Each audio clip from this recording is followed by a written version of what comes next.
Apakah meditasi masuk ke alam mukasafa, Mas? Alam mukasafa itu alam sini nih, Bapak Ibu. Biasanya yang menggunakan pemokusan itu akan lebih mudah masuk ke dalam alam mukasafa. Makanya ini nih, ini alam.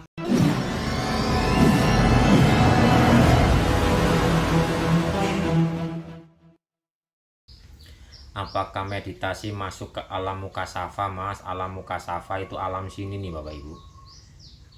Biasanya yang menggunakan pemokusan itu akan lebih mudah masuk ke dalam alam mukasafa. Makanya ini nih, ini alam penelanjangan makhluk itu ada di sini.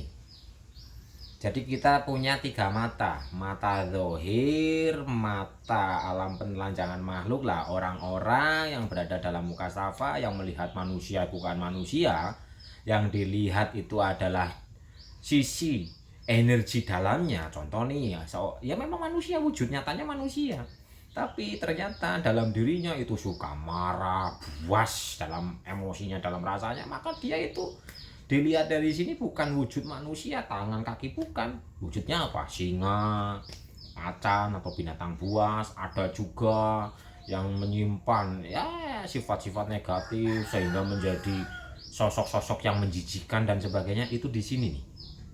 Di sini melihatnya dengan alam penelanjangan makhluk, tapi itu nggak enak Bapak Ibu, beneran nggak enak. Karena melihat orang itu bukan orang, melihat orang itu bukan orang, tapi yang dilihat adalah sifat karakter batinnya. Ini di sini.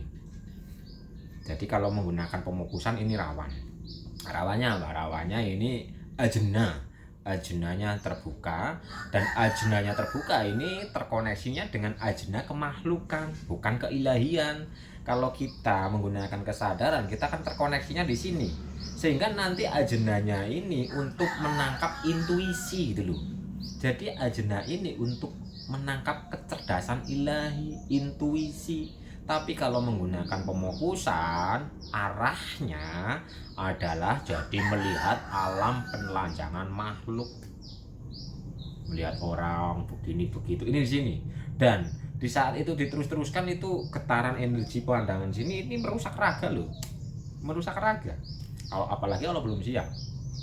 Dan ada kejadian cerita nih, kejadian orang yang mengamalkan sesuatu itu penuh dengan pemokusan. Sini difokuskan kepada satu titik, akhirnya sininya kebuka sehingga melihat orang itu binatang. Nah, orang itu disembelih Bapak Ibu. Orang itu disembelih karena dia itu pandangannya melihat itu binatang, disembelih. Dan akhirnya ya di penjara. Zaman dulu tapi ada cerita kayak gitu, di penjara. Karena menyembelih orang, karena dalam kesadarannya dia melihatnya itu binatang. Kok ada binatang kayak gitu disembelih? Akhirnya ya dipisah. Ini kalau hanya menggunakan yang ini. Makanya harus menggunakan ini kesadaran. Kalau yang di sini alam penelanjangan Tuhan, maksudnya apa? Alam penelanjangan Tuhan itu adalah hijab-hijabnya terbuka.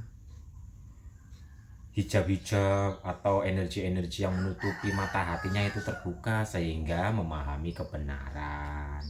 Di sini nih, ini alam penelanjangan Tuhan. Kalau di sini alam penelanjangan makhluk. Kalau menggunakan pemokusan rawan kejebak di sini. Makanya jangan menggunakan pemokusan. Yang sudah katanya di sini melihat ini melihat itu, ayo amalannya itu menggunakan kesadaran. Nanti di saat sininya yang katanya sudah melihat ini melihat itu, ketika Bapak Ibu kesadarannya dipindahkan menyadari rasa dan menjadi penyaksi, dengan sendirinya ini ketutup. Dengan sendirinya ketutup sehingga akan memahami. Ya contoh gini tadi, ketika ininya kebuka melihat manusia itu seolah-olah menjadi binatang, itu kan belum paham. Sini memandang dohirnya, tapi di hikmahnya, oh ternyata kalau sudah memahami ininya, sudah lebih bersih lagi memahami, oh orang ini mempunyai sifat kebinatangan, oh orang ini mempunyai sifat-sifat yang begini begitu gitu. Bukan melihat sosoknya menjadi suatu binatang, tapi menyaksikan yang namanya sifat yang terpendam di dalam dirinya.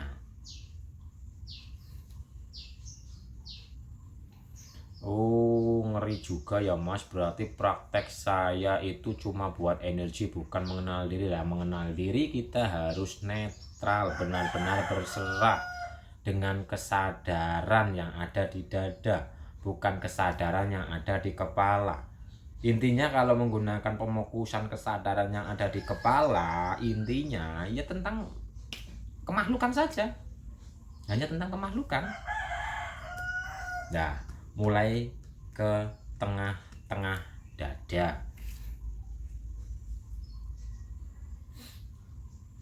Baru paham Mas.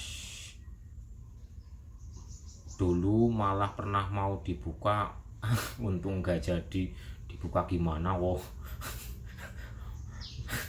Yang buka ya diri sendiri Bapak Ibu. Kalau yang dari luar itu sugesti namanya. Seperti contoh katanya dibukakan cakranya, diaktifkan cakranya.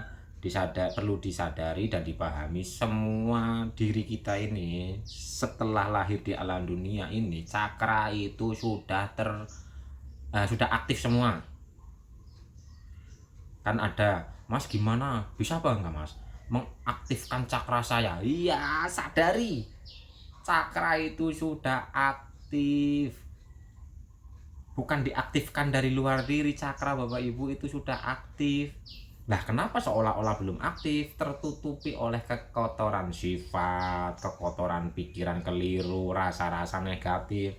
Jadi bukan diaktifkan, dibersihkan penutup cahayanya, dibersihkan endapan-endapan negatif yang ada di dalam dirinya, di cakranya itu. Bukan diaktifkan, bukan. Tapi katanya Mas, ada yang bisa mengaktifkan. Nah, itu permainan untuk mensugesti alam bawah sadar. Semua cakra itu sudah aktif. Hanya saja cakra-cakra ini tertutupi oleh kekotoran batin. Ya bersih-bersih. Semuanya intinya apa sih? Bersih. Bersihkan jiwa raganya, bersihkan hatinya.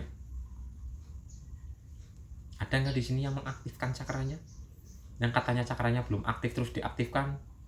Ada apa enggak? Ya semua sudah aktif. Semua sudah aktif. Cuman terkotori oleh rasa negatifnya. Begitu nih Bapak Ibu. Jadi ayo sadar, semua sudah aktif. Tinggal dibersihkan saja. Nah, aktifnya cakra yang bersih itu gimana? Ya sudah tidak takut, sudah tidak khawatir, sudah tidak bingung, sudah tidak cemas dan sebagainya. Lalu katanya sudah diaktifkan kok masih ada kecemasan, masih ada ketakutan, masih bingung. Lah ini aktifnya gimana?